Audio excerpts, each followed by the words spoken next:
Here's everything you can meal prep over the weekend. Today we're starting up by cooking all of my goat meat.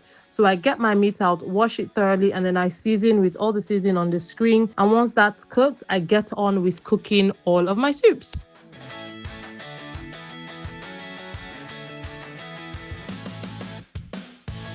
The very first soup I'm cooking is called Edikaikong. This one I love because it goes with every single thing.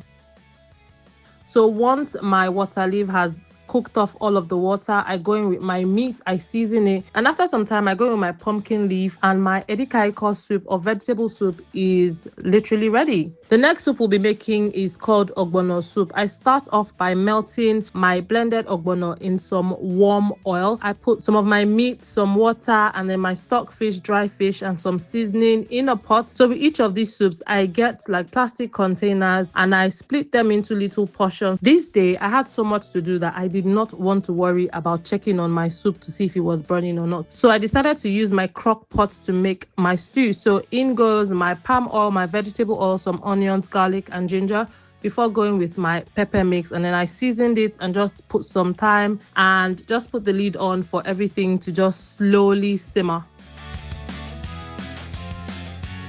The next thing on my list was black soup. I haven't made black soup in such a long time. I thought, why not? I bought a tin of banga and then I made sure to pour it in and just let it simmer to cook down a bit before going in with my blended leaves.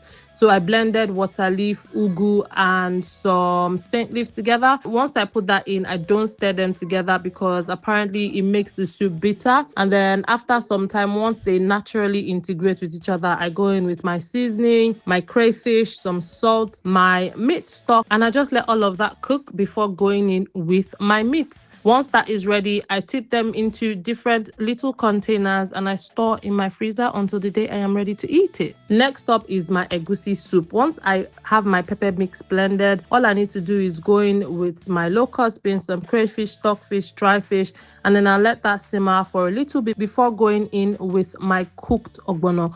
So I learned this from a friend. Instead of frying my ogbono for so long, I get a pot, put some water in it, blend up my egusi with some onions and a little water, and then I just let it cook for about 40 or 45 minutes. Once the water is completely dried out, I take my cooked egusi and I put it into the pepper mix, and I'll let them marry themselves before going in with my meat and any other thing I want to add in. And then once I'm good with that, all I need to do is turn off the heat and then go in with my pumpkin leaves or ugu, stir that together, and my egusi soup is pretty much ready. Now, one thing about egusi soup is that it comes in handy for quite a few things as well. So for me, I would have it with some eba, some amala, some pounded yam, and then on some days I have it with my rice.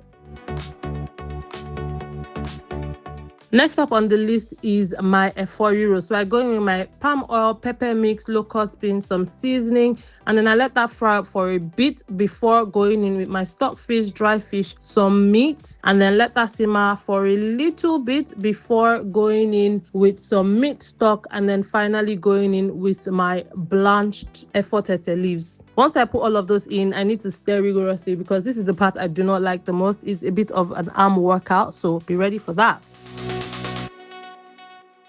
And once again, once that's cooked, I just take it off the heat, let it cool down before tipping it into my little containers that I will then store in the freezer. Next up is my Ofada sauce. I start off by bleaching my palm oil. Once it's bleached to my satisfaction, I take it off the heat. Now, if you're making your Ofada sauce, one thing you can do is decide to grill your meat in the oven or your air fryer. But I was pressed for time and I decided to just fry it in the same oil.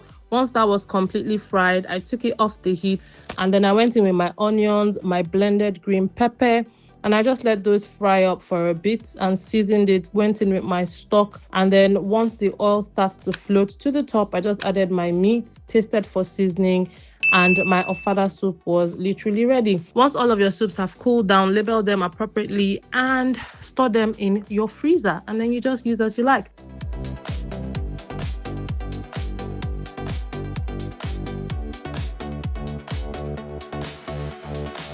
And finally, on our list of meal preps today is some jollof rice. So I made sure to make some jollof rice and some turkey for the kids just in case they get home and we're pressed for time. Their meal is basically ready. Bye, and I will see you all in the next one.